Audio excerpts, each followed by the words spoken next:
பூரண அழகுள்ளவராம் இயேசு கிறிஸ்துவின் நாமத்தில் வாழ்த்துகள். நேச பாட்டாகிய சங்கீதம் என்று 45ஆம் சங்கீதம் குறிப்பிடப்படுகிறது. இதிலே மணவாளனாகிய இயேசு கிறிஸ்துவையும் மணவாட்டியாகிய சபையையும் அவர்களுக்குள்ள பூரணமான அழகை குறித்து இந்த சங்கீத பகுதியிலே சொல்லப்பட்டிருக்கிறதை பார்க்கிறோம்.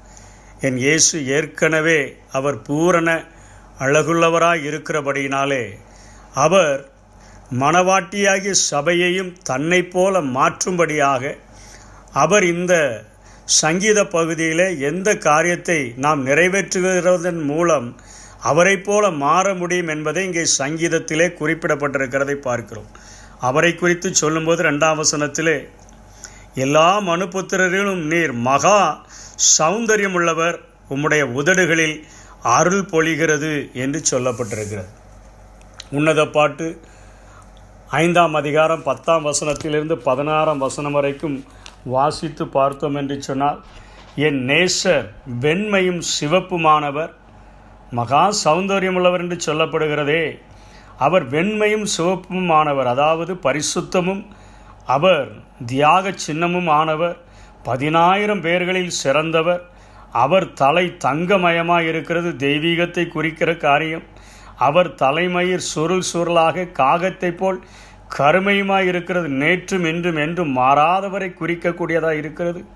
அவருடைய கண்கள் தண்ணீர் நிறைந்த நதிகளின் ஓரமாய் தங்கும், இரக்கம் நிறைந்த தண்ணீர் நிறைந்த இரக்கம் நிறைந்த புறாக்களுக்கு ஒப்பான என்பது அவருடைய பரிசுத்தமான காரியங்களை குறிக்கிறது. பாலில் கழுவப்பட்டவைகளும் பரிசுத்தத்தை குறிக்கிறது. நேர்த்தியாய் பதிக்கப்பட்டவைகள் அது நேர்த்தியான ஒரு காரியத்தை, அதாவது பாரபட்சம் இல்லாத ஒரு காரியத்தை குறிக்கக்கூடியதாக. அவருடைய கன்னங்கள் கந்தக வர்க்க பாத்திகளைப் போல வாசனையுள்ள புஷ்பங்களைப் போலவும் இருக்கிறது.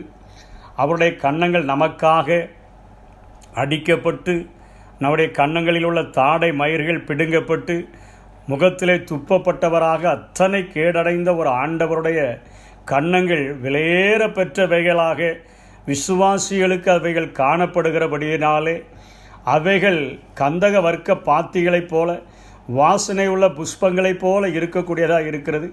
அவர் உதடுகள் லீலி புஷ்பங்களைப் போன்றது, வாசனை உள்ள வெள்ளை போலம் அதிலிருந்து வடிகிறது.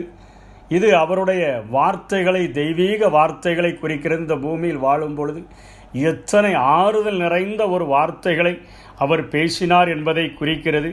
கடைசியாக 16ஆம் வசனம் சொல்லி முடிக்கிறது, அவர் முற்றிலும் அழகுள்ளவர், இவரே என் நேசர் என்று சொல்லி. மகா சௌந்தரியம் உள்ளவர், நமக்காக இத்தனையாய் அழகுள்ள ஒரு ஆண்டவர், ஒரு பரிசுத்தமுள்ள ஒரு ஆண்டவர், ஒரு இரக்கமுள்ள ஒரு ஆண்டவர், ஒரு அன்பு நிறைந்த ஒரு ஆண்டவர், நமக்காக இன்றைக்கும் பிதாவின் சன்னிதானத்திலே பரிந்து பேசுகிற ஒரு ஆண்டவர்.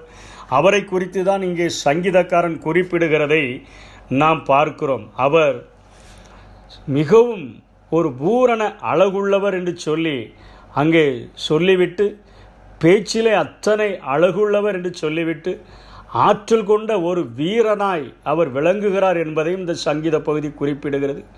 அவர் சத்தியமுள்ளவர், அதோடு கூட சாந்த குணமுள்ளவர். அவருடைய அம்புகள் சத்துருக்களை வீழ்த்தத்தக்கதாக அத்தனை பலமுடையவைகள் என்றெல்லாம் சொல்லி அவர் தருகிற ஆட்சி ஒரு நிரந்தரமான ஒரு ஆட்சி. அவருடைய சிங்காசனம் என்றென்றைக்கும் நிலைத்திருக்கிற ஒரு சிங்காசனம். ஆனந்த தைலத்தினால் அபிஷேகம் பண்ணப்பட்டவர், அதாவது பரிசுத்த ஆவியினால் அபிஷேகம் பண்ணப்பட்டவர். தந்தத்தினால் ஆன அரண்மனை, ஒரு பரிசுத்தத்தினால் ஆன ஒரு அரண்மனை. வஸ்திரங்கள் வெள்ளை போலம், சந்தனம் லவங்கம் இவைகளின் வாசனை பொருந்தியது என்று சொல்லியெல்லாம் ஆண்டவருடைய அழகை குறித்து, அதாவது இயேசு கிறிஸ்துவனுடைய பூரண அழகை குறித்து இந்த பகுதி விளக்கக்கூடியதாக இருக்கிறது. மணவாளனுடைய அழகை குறித்து இந்த சங்கீதம் குறிப்பிட்ட போதிலும் அவருக்கு இணையான மணவாட்டியை அவர் இந்த பூமியிலே தான் தேடிக்கொள்கிறார் என்பதை எத்தனை ஒரு மகிழ்ச்சியான ஒரு காரியம். சபையை மணவாட்டியாக அவர் அழைத்து சேர்க்கும்படியாகத்தான் நமக்கென்று ஒரு வாய்ப்பை தருகிறவராக ஆண்டவர் காணப்படுகிறார். அந்த 45ஆம் சங்கீதத்திலே தெளிவாக ஒரு காரியம் சொல்லப்படுகிறது. நீர் நீதியை விரும்பி அக்கிரமத்தை வெறுத்திருக்கிறீர், ஆதலால் தேவனே, உம்முடைய தேவன் உம்முடைய தோழரை பார்க்கிலும் உம்மை ஆனந்த தைலத்தினால் அபிஷேகம் பண்ணினார். குமாரத்தியே கேள், உன் செவியை சாய்த்து சிந்தித்துக்கொள். உன் ஜனத்தையும் உன் தகப்பன் வீட்டையும் மறந்துவிடு, அப்பொழுது ராஜா உன் அழகில் பிரியப்படுவார் என்று இங்கே எழுதப்பட்டிருக்கிறதை பார்க்கிறோம். இன்றைக்கு அழகான மணவாளனுக்கு ஏற்ற ஒரு மணவாட்டியாக, ஒரு அழகியாக நாம் மாற்றப்படுகிறதற்கு ஆண்டவரைப் போல நாம் நீதியை விரும்பி இந்த பூமியிலே அக்கிரமத்தை வெறுக்கிறவர்களாக காணப்பட வேண்டும் என்று வேதம் நமக்கு கற்றுக் கொடுக்கிறது. அக்கிரமம் என்ன? இந்த உலகத்திலே பிசாசினால் உண்டானவைகள் கண்களின் இச்சை, மாம்சத்தின் இச்சை, ஜீவனத்தின் பெருமை, அதாவது இச்சைகள், உலக லாபங்கள். நம்முடைய ஜனம் என்று சொல்லப்படுகிறதே, அவர்களிடத்தில் நான் பற்றும் பாசமுமாயிருந்தால் அவர்கள் இந்த காரியத்தை எனக்கென்று செய்வார்கள் என்று காக்காய் பிடித்து கொண்டு அலைகிறோமே. உலக லாபங்கள், அனைத்து சுயங்கள், உன் சொந்த குடும்பங்களையும் கூட விடை கொடுத்து வரும்பொழுது என்பது சுயங்களுக்கு நாம் விடை கொடுத்து வரும்பொழுது தான் ராஜா நம்முடைய அழகில் பிரியப்படுகிற ஒரு ஆண்டவராய் இருக்கிறார். இதைத்தான் பவுல் அப்போஸ்தலனும் சொல்லுகிறார். பின்னானவைகளை மறந்து முன்னானவைகளை நாடி நமக்கு என்று வைக்கப்பட்ட ஓட்டத்தில் இலக்கை நோக்கி நாம் தொடருவோமாக என்று சொல்லி, இப்படியாய் நாம் நீதியை விரும்பி அக்கிரமத்தை வெறுத்து சிற்றின்பங்களுக்கும் உலக லாபங்களுக்கும் அனைத்து சுயங்களுக்கும் நாம் விடை கொடுத்தோம் என்று சொன்னால் நம்முடைய உள்ளத்திலும் ஒரு அழகான ஒரு அழகை ஆண்டவர் உண்டு பண்ணுகிறவராக, நம்மேல் பிரியப்படுகிற ஒரு ஆண்டவர் நம்மை மாற்றி நம்மை மணவாட்டியாக அவர் அலங்கரிக்கிறார் என்றுதான் வேதம் நமக்கு கற்றுக் கொடுக்கிறதை பார்க்கிறோம். மணவாளனுக்கு ஏற்ற மணவாட்டி வலுவாதபடி உங்களை காக்கவும், தம்முடைய மகிமையுள்ள சன்னிதானத்திலே உங்களை சேர்க்கவும், மாசற்றவர்களாய் நிறுத்தும்படியாக, மாசற்ற ஒரு மணவாட்டியாக நிறுத்தும்படியாக ஆண்டவர் விரும்புகிறார். அந்த மணவாட்டியினுடைய அழகை, இந்த நீதியை விரும்பி அக்கிரமத்தை வெறுக்குகிறவர்களுடைய அழகை குறித்தும் இங்கே சொல்லப்படுகிறது. ஓப்பீரின் தங்கம் அணிந்தவளாய் உமது வலது பாரிசத்திலே நிற்கிறாள். ராஜகுமாரத்தி உள்ளாக பூரண மகிமை உள்ளவள். இது உள்ளான பரிசுத்தத்தை குறிக்கக்கூடியதாக இருக்கிறது. வெளியரங்கமாய் எத்தனை அழகாய் தோன்றினாலும் நம்முடைய உள்ளத்திலே அருவருப்பானவர்களாய் மாறினோம் என்று சொன்னால் அகத்தின் ஒரு அழகுதான் இந்த உலகத்திலே ஒரு பூரணமான ஒரு அழகு. ராஜகுமாரத்தி உள்ளான பூரண மகிமை உள்ளவள். அவளுடைய உடை பொற்சரிகையாய் இருக்கிறது.